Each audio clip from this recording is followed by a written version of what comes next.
Tema 7, a tribulação e o anticristo.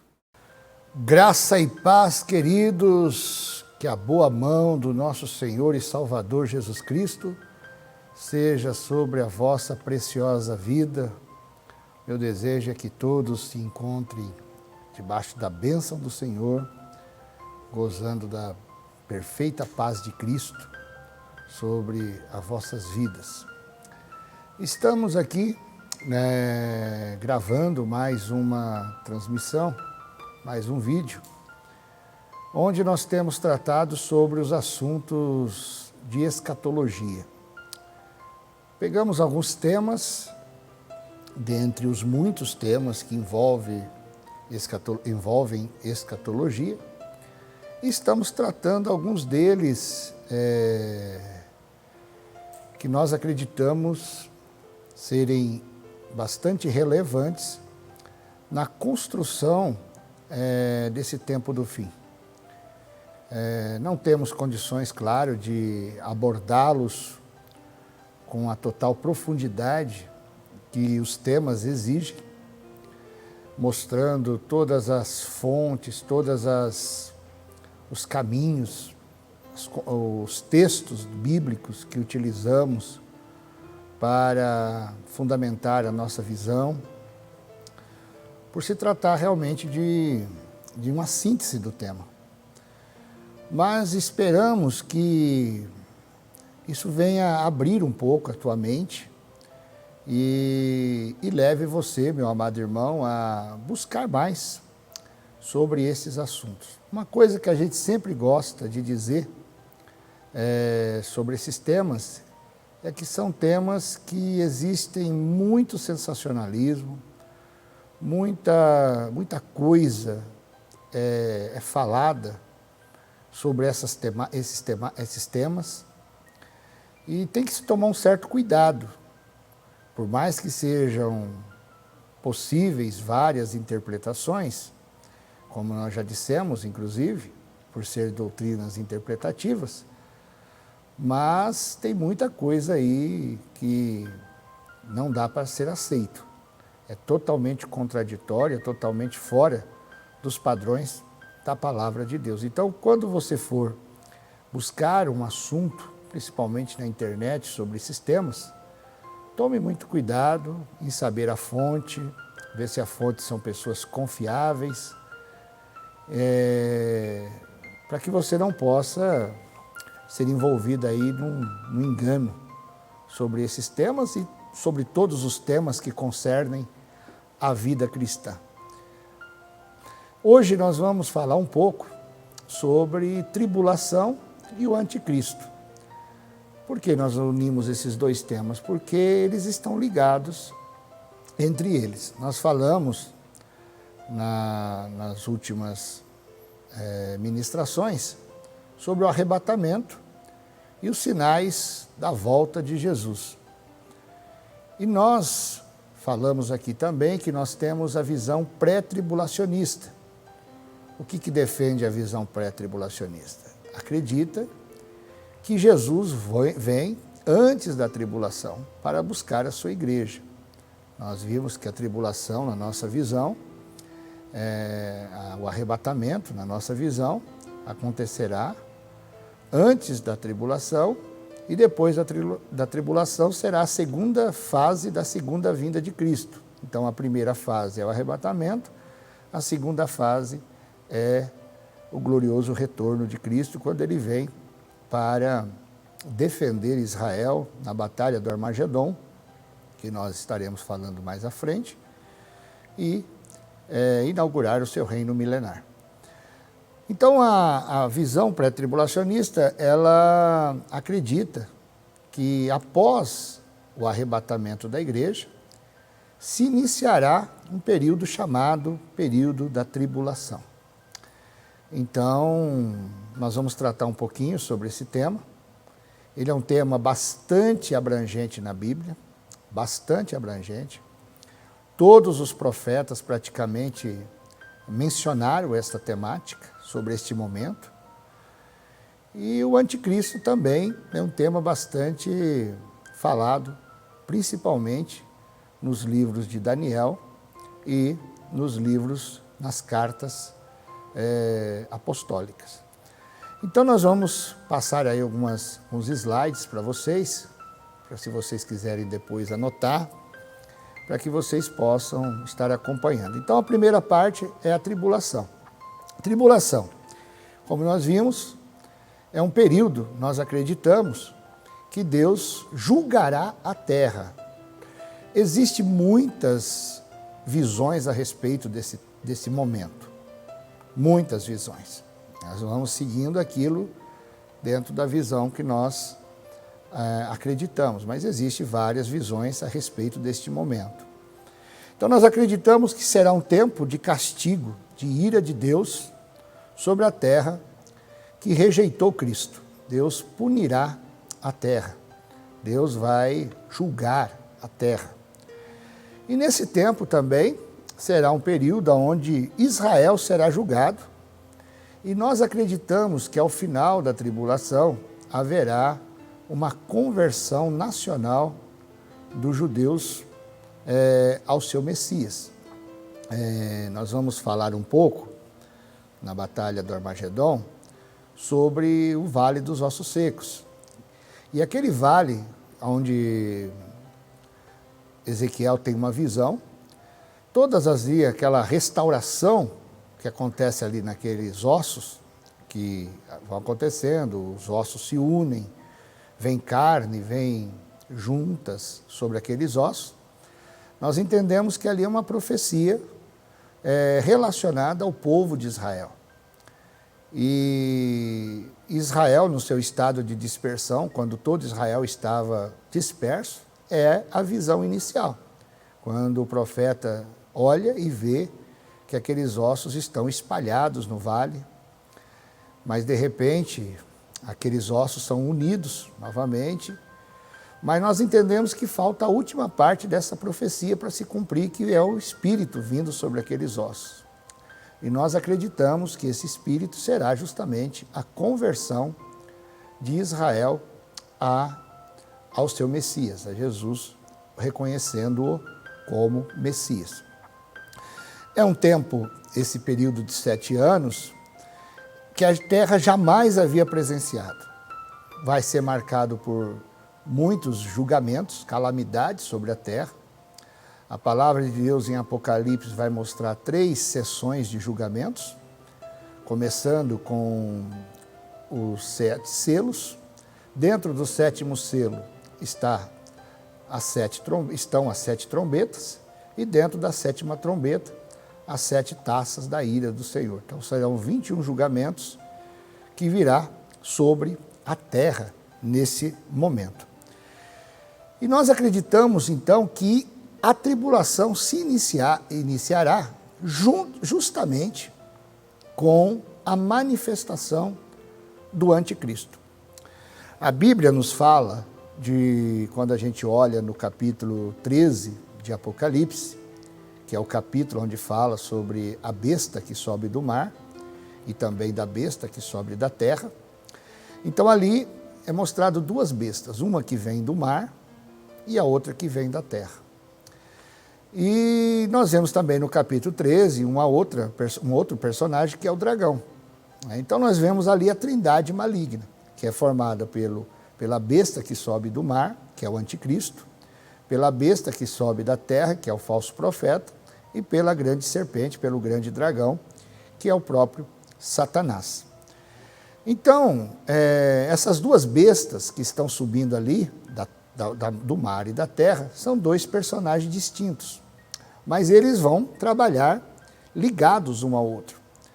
Quando nós estudamos o texto na sua íntegra, nós vamos perceber que quem vai fazer a apresentação do anticristo ao mundo é justamente o falso profeta. Então nós entendemos que, pela simbologia que envolve o texto, a Bíblia diz que o anticristo ele sobe das águas do mar, né? E água e mar é uma simbologia de nações. Então nós acreditamos que esse anticristo, o anticristo, ele será um líder que vai ser levantado pelas nações. E nós entendemos, então, que será um líder político. O princípio dele é político. E a besta que sobe da terra, por todas as características que ali nós vamos ver no texto, no capítulo 13 de Apocalipse, dá-se a entender claramente que é um líder religioso. Então, são dois personagens bastante distintos e que terão o domínio do mundo durante a grande tribulação. Então, um, o anticristo, e o outro, o falso profeta. A Bíblia nos informa, né, então, como eu disse, que o mar e as águas são povos, nações, povos e línguas. Então, esse é o anticristo. Então, a Bíblia diz no capítulo 13, versículo 2, deu-lhe o dragão, Satanás, o seu poder e o seu trono e grande autoridade. Então, a autoridade e a glória deste mundo, o próprio Jesus disse que este mundo jaz do maligno, esse poder e essa autoridade será concedida a esse líder chamado anticristo. Então, Satanás vai conceder o seu poder a ele, e ele operará pelo poder de Satanás. Então, ele se dará logo após o arrebatamento da igreja e a retirada do Espírito Santo, porque a Bíblia diz, lá em 2 Tessalonicenses, capítulo 2, versículo 3 ao 6, que há um que o detém, né? Que detém a manifestação do anticristo. E nós acreditamos que esse que detém é justamente o Espírito Santo operando por meio da igreja nesta terra. A palavra de Deus diz, fala que ele tem 10 chifres, né? Isso, claro, que não é algo literal, mas é uma representação de nações ou blocos econômicos, né? Que vão levantar essa figura e vão dar a ela o poder de governar por um período. O anticristo, então, reinará por 7 anos, fará, logo no início do seu governo, um tratado com Israel, um concerto, né? A Bíblia fala que fará com muitos judeus, fará um concerto, exercerá, então, o seu governo num período de 3 anos e meio, aparentemente vão caminhar bem a terra nesse período. No entanto, nos 3 primeiros anos e meio, ele estará em aliança com Israel.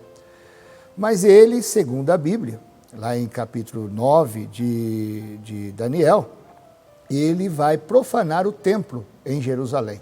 Então nós vemos aí que o templo, o terceiro templo, vai estar erguido em Israel, e eu acredito que será no mesmo local onde está a mesquita de Omar, hoje. E ele entrará no templo e se aclamará Deus.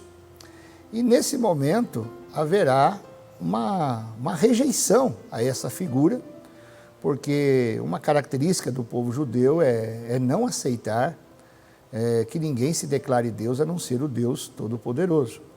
E nesse momento, então, ele vai romper essa aliança com o povo de Israel e haverá ali, então, uma perseguição muito grande contra este povo, né? E uma tentativa de eliminar realmente o povo de Deus da terra. Então, Satanás, o anticristo e o falso profeta, e juntamente com a grande serpente, formará a trindade diabólica. Satanás vai querer imitar a Deus, quando enviou Moisés e Arão ao Egito para libertar os hebreus, ele enviará o anticristo e o falso profeta sobre a terra. Então, o falso profeta virá credenciado com grande poder. A Bíblia vai mostrar que ele vem com o poder de descer fogo do céu, né? Capítulo 13, versículo 13 de Apocalipse. Fará uma imagem do anticristo e comunicará fôlego a esta imagem, de forma que ela falará. Apocalipse, capítulo 13, versículo 15. O anticristo, ele tem algumas questões a respeito dele. Há muito sobre esta pessoa. Quem é essa pessoa? Quem será esta pessoa? Então, essa pessoa, a gente não tem como sinalizar quem ela é, da onde ela vem em si, né? A gente tem alguns adjetivos, algumas características desse personagem. Alguns não acreditam que seja uma pessoa, mas é um sistema, né? Não é um ser pessoal. Eu, particularmente, acredito que é uma pessoa, né? Que vai estar governando nesse momento. É o pequeno chifre lá da estátua que nós vimos lá, da estátua de Daniel. Então, quem é este homem? A maior questão é se ele é judeu, se ele é gentil, né? Nós não podemos afirmar se ele é judeu ou se ele é gentil. Eu penso que por mais que ele não seja um judeu legítimo ali, daquela que traz realmente, tem um contato com Israel, mas ele terá alguma coisa de Israel. Porque o povo de Israel ele tem muita dificuldade de fazer alianças com quem não é judeu. E então tem muitas especulações também aí, mas é uma coisa que você não pode fechar, se ele será um judeu, se ele será um gentil. A Bíblia nos informa que ele fará realmente aliança com Israel, e é só isso, assim, mais claro em relação a Israel. Ele se levantará com grande poder, então, no fim dos tempos, governará o mundo todo, ele será um governante mundial, será um líder político, nós já falamos sobre isso. A Bíblia nos fala que ele será um homem estrategista, muito inteligente, com um grande poder intelectual, governará com base no engano, ele terá como base o engano no seu governo, controlará a economia mundial, ele controlará a economia mundial, fará um acordo, como nós já falamos, com Israel,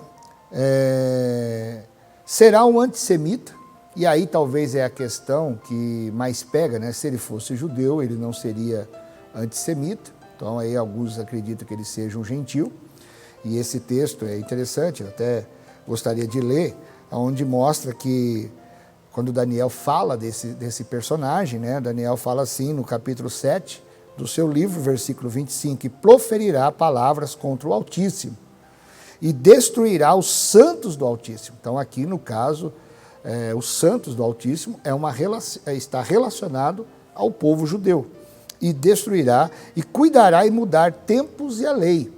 Então ele vai ser alguém que vai trabalhar contra a religião judaica, e eles serão entregues nas suas mãos por um tempo, tempos e metade de um tempo. Então, tempo, 1 ano, tempos, no plural, mais 2 anos, e metade de um tempo, 3 anos e meio. Então, um tempo aqui corresponde a 1 ano, quando a Bíblia fala tempos, no plural, 2 anos, com mais 1, 3, metade de um tempo, 3 anos e meio, que será o período em que ele vai ter essa grande perseguição, a segunda parte da tribulação, que nós chamamos de grande tribulação, será um período onde haverá uma perseguição terrível contra o povo judeu.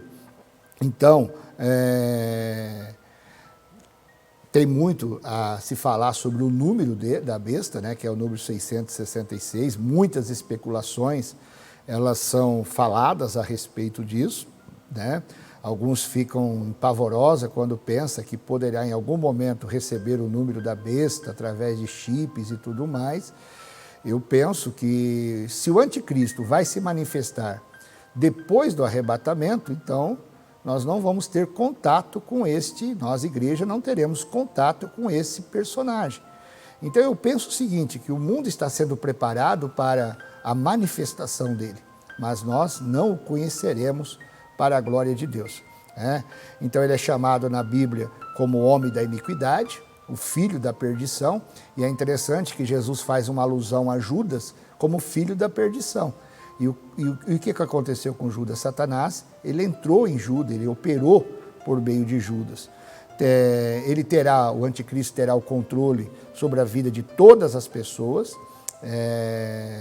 Tudo isso que nós estamos falando, tem vários textos bíblicos, inclusive estão aí na tela, para que você depois dê uma olhada. Será, como eu já disse, será terá um físico forte, imponente. Não haverá poder humano e terreno que possa lutar contra o anticristo. Por isso, o Senhor Jesus voltará à terra para destruí-lo pessoalmente. Então, é um líder político que vai aparecer no início da tribulação. Inclusive, tem o texto de Apocalipse, capítulo 6, eu também gostaria de lê-lo neste momento, que é o texto bastante polêmico. Alguns acreditam que seja Jesus, outros acreditam que seja uma proclamação do Evangelho, e eu, particularmente, junto com a grande parte da igreja, acreditamos que seja o anticristo, né? Por quê? Porque nós acreditamos que aqui se iniciará a tribulação, com a abertura dos primeiros 6 selos. Então, o capítulo 6, versículo 1, diz assim: E havendo o cordeiro aberto um dos selos, olhei e ouvi um dos 4 animais que dizia: Vem, como em voz de trovão, vem e vê. E aí, diz assim o versículo 2: E olhei, e eis um cavalo branco, e o que estava sentado sobre ele tinha um arco. E foi-lhe dado uma coroa, e saiu vitorioso e para vencer. Então aqui eu acho interessante, porque quando a gente pega a Bíblia, fala de 2 momentos de cavalo branco em Apocalipse. Aqui no capítulo 6 e no capítulo 19 de Apocalipse. Aqui vai dizer o seguinte, que ele tem um arco, né, está sentado sobre ele e tinha um arco. No capítulo 19 de Apocalipse, o que está sentado ali tem uma espada na mão, né? Foi-lhe dado uma coroa. Veja bem, foi-lhe dado uma coroa. A coroa de Jesus não foi dada, ele conquistou essa coroa, né? Ele conquistou. Então, ele dá-se a entender que esse ser que está aqui no capítulo 6 é alguém que está empossando ele, que está dando essa autoridade para ele. A autoridade de Jesus foi conquistada. Na coxa direita do cavalo de capítulo 19 está escrito Rei dos Reis e Senhor dos Senhores, suas vestes são salpicadas de sangue. Outra coisa interessante, e saiu vitorioso e para vencer, quer dizer, ele saiu vitorioso, ele começou vitorioso e saiu para vencer. Jesus já vem como vencedor, né? Jesus ele não vem para vencer, ele já vem como um vencedor, ele já venceu a batalha. Então, claro que eu só estou falando um resumo, mas dá a entender que esse não é Jesus. Então, se não é Jesus, é uma imitação e é o anticristo. E é justamente o início da tribulação. Então, na Bíblia, fala-se da tribulação? Sim, na Bíblia há muitos textos que vão falar sobre a tribulação. A tribulação, ela no Antigo Testamento, ela tem várias, pelo menos 25 ou 30, mais ou menos, referências sobre este momento chamado tribulação. Então, é chamado de tempo de angústia de Jacó, por quê? Porque vai ser um tempo difícil para Israel, a 70ª semana de Daniel, o dia de calamidade de Israel, a indignação, dilúvio de açoite, o dia da vingança, o ano da recompensa, o dia do alvoroço, o dia da desolação, são alguns dos sinônimos de textos que estão relacionados a esse período chamado tribulação. No Novo Testamento, também é mencionado pelos apóstolos como o dia do Senhor, o dia da cólera de Deus, a hora do julgamento, a ira vindoura, a grande tribulação. São alguns termos que são utilizados para falar sobre a tribulação, né? Então, será um período de 7 anos. Então, qual a diferença? Algumas pessoas perguntam, qual a diferença entre tribulação e grande tribulação? Tribulação é a totalidade dos 7 anos. A grande tribulação é o período final dos 3 anos e meio, que é o período em que haverá iniciará com a abominação do lugar santo, os últimos 3 anos e meio. Qual o propósito da tribulação? É um período de julgamento, nós temos falado que é um período que Deus vai tratar com a terra, Deus vai eliminar as iniquidades e os iníquos nesse momento, A tribulação será um tempo que Deus, através dos seus agentes malignos, preparará Israel para a conversão e o reconhecimento de Jesus, que Jesus é o seu Messias.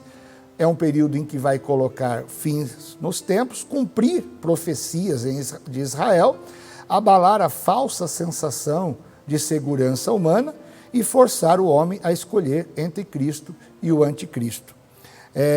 Quais são os principais eventos que estão relacionados a esse período, né, e personagem?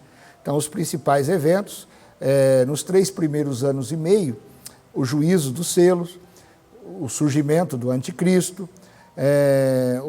aparecerá os 144 mil pregoeiros, que serão 144 mil homens, que pregará o evangelho do reino, e esses homens são da tribo de Israel, 12 mil da tribo de Israel, nós vamos falar um pouco, inclusive responder perguntas sobre isto, o juízo das trombetas, o ministério das 2 testemunhas. Já me perguntaram quem são as 2 testemunhas, nós já falamos sobre isso e vamos falar também. O anticristo desse período será morto, né, e vai ressuscitar, né? Ele vai ressuscitar nesse período, né? Então é um período onde o falso profeta também ele será lançado no final no lago de fogo. Então é um período que vai ser bastante abrangente, vai ser uma perseguição terrível contra os judeus nesse período, né? Vai ser justamente nesse período. E na segunda fase, dos 3 anos e meio finais, será o juízo das taças. Deus vai proteger os seus remanescentes, que é o remanescente judeu, e no final a conversão de Israel. Então esse período ele é um período bastante amplo. O que a igreja vai estar fazendo nesse período? Nesse período acontecerá o tribunal de Cristo, onde a igreja será galardoada pelo Senhor, né? Nós vamos falar isso mais à frente. E também acontecerá a bodas do Cordeiro nesse período. Então, só para finalizarmos, o período dos 7 anos será o período da tribulação, o período em que Deus julgará a terra. E vai ser um período que nós acreditamos que a igreja não estará mais presente neste mundo, neste período. Então, se você tiver alguma pergunta sobre esse período, então você pode deixar ali no lugar de comentários. Nós vamos fazer uma gravação, ou 2, somente para responder todas as perguntas que tiverem dúvida. Então, eu sei que é um tema bastante amplo, não dá para ficar realmente muito tempo em todos esses temas, mas é só para vocês terem noções sobre essas temáticas da palavra de Deus. Deus te abençoe, em nome de Jesus. Gostaram do vídeo? Se sim, clique em gostei e se vocês tiverem alguma pergunta, deixe aqui nos comentários com a hashtag Pergunte ao Pastor, que nós iremos fazer um vídeo só respondendo as perguntas de vocês.